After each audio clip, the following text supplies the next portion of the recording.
Assalamualaikum warahmatullahi wabarakatuh. Kali ini saya akan mempresentasikan teknologi pendidikan dalam pendidikan jarak jauh.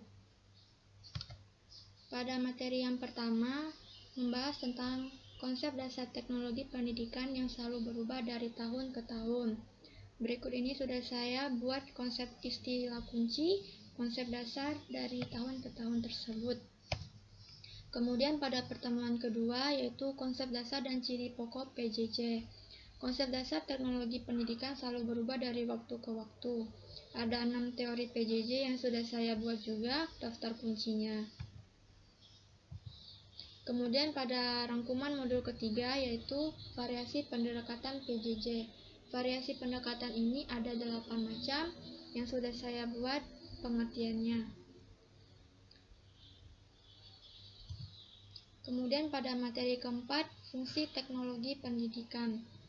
Fungsi teknologi pendidikan berkontribusi terhadap penyelenggaraan PJJ, yaitu penggunaan pendekatan sistem dalam memecahkan masalah PJJ yang dimulai dengan menganalisis masalah, mengidentifikasi berbagai kemungkinan penyebab dan menentukan solusi dalam mengatasi masalah. Ada karakteristik dasar dalam pembelajaran PJJ yang ada 8 macam. Berbeda dari pendidikan tatap muka, bahan pembelajaran yang digunakan mempunyai berbagai karakteristik yang memungkinkan penggunaannya tanpa bantuan sama sekali dari pengajar.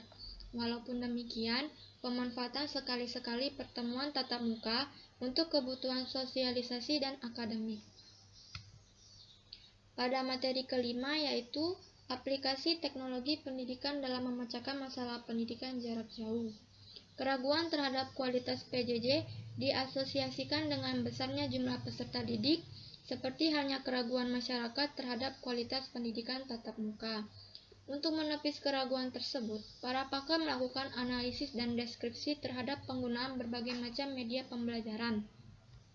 Di sisi lain, peran PJJ dalam membuka kesempatan seluas-luasnya bagi masyarakat untuk mendapatkan pendidikan berkualitas tidak terbantahkan. Pada materi ke-6 yaitu bahan pembelajaran jarak jauh. Setiap institusi merencanakan penyelenggaraan PJJ pasti melakukan pengembangan bahan pembelajaran yang dapat dipelajari oleh peserta didik secara mandiri. Seperti di universitas terbuka, penggunaan desain pembelajaran telah dimulai sejak persiapan berdirinya tahun 1983 untuk mengembangkan bahan-bahan pembelajaran yang dikenal dengan sebutan modul.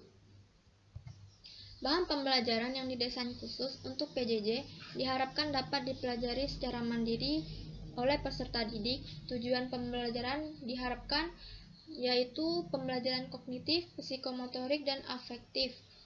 Kemudian tes yang digunakan untuk mencapai tujuannya yaitu validitas, reliabilitas, dan dapat digunakan.